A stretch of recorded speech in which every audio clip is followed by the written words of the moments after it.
Fellas, great to be here again.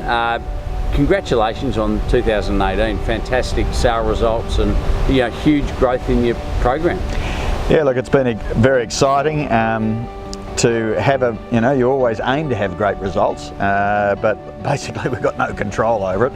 And yeah, there was a lot of enthusiasm about the draft of bulls we put up last year. You always hope for it, but it went very well. And the Millamurra bulls that we had in our program were excellent. With Tom's help, and prior to Tom, Tim Wright had a lot to do with it as well. And yeah, we were very pleased with them.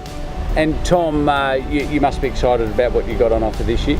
Yeah, no, wrapped. A few new sires as well in Walltop Franklin and Ard Carney F96, who are two bulls that have been validated in the sire benchmarking trials, which is really good and exciting to see their progeny coming through. And also the second run of Millamurra embryos. Yeah, the Ascot hallmarks, there's quite a number of bulls which I think are up to the same calibre as Mo last year.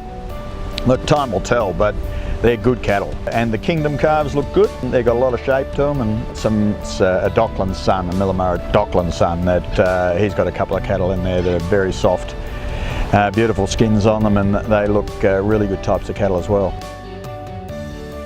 Look, I just think it's mandatory to have calving ease, and you can have calving ease and really good growth curve and carcass. I just think marbling is still very important, and carcass quality. The Wagyu breed has got quite a large market, but I believe Angus cattle can marble extremely well and be much more of an economically efficient production system for high marbling, high quality beef.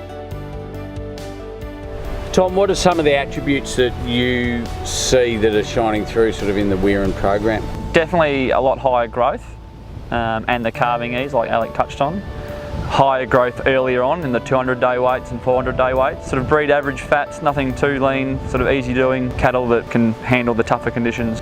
Tell me what people can expect from this year's sale, from the lineup of bulls. Well, they can expect to see a really good lineup of quality bulls from the Millamurra program and from the Weirin HBR program. They'll be very interested to see there'll be a larger line of Weirin Hooper sons. Hooper is another homegrown sire, along with Joel. I'm really proud of the fact that some of our own homegrown bulls are performing right up there, and Joel's done extremely well in the benchmarking trial. And Hooper we didn't put in the benchmarking trial, but I'm very confident he would have worked well, because he's producing really nice, soft, easy doing cattle, and some of his sons, or one of the top bulls in the sale this year, is by a Hooper son. We find our cattle are easy to handle. They've been mustered and worked with good sheepdogs, and they're amicable to be mustered with dogs, and they get handled a lot and they're good to handle. And the feedback you get on field days and sale days like that, new clients coming in, they definitely make a comment about the temperament. Can't believe how quiet and easy they are just to walk around in the display yards, and they're nice big display yards that you can walk the bulls around. What can people expect if they turn up here to have a look? They can buy leading edge quality bulls from a program that does more than just sell bulls. They'll support you with service and advice. They can expect sort of soft, easy doing cattle, very well temperamented, well structured. They've all been assessed by Dick Whale. We've got growth performance and carcass performance that's been validated by Breed Plan and also by the Angus benchmarking trial. Fundamentally, I reckon we're breeding as good a cattle as anyone is in the industry. Well, fellas, it's been great spending a couple of days with you, and best of luck for the sale. Thanks, Ben. Thanks, Benjamin.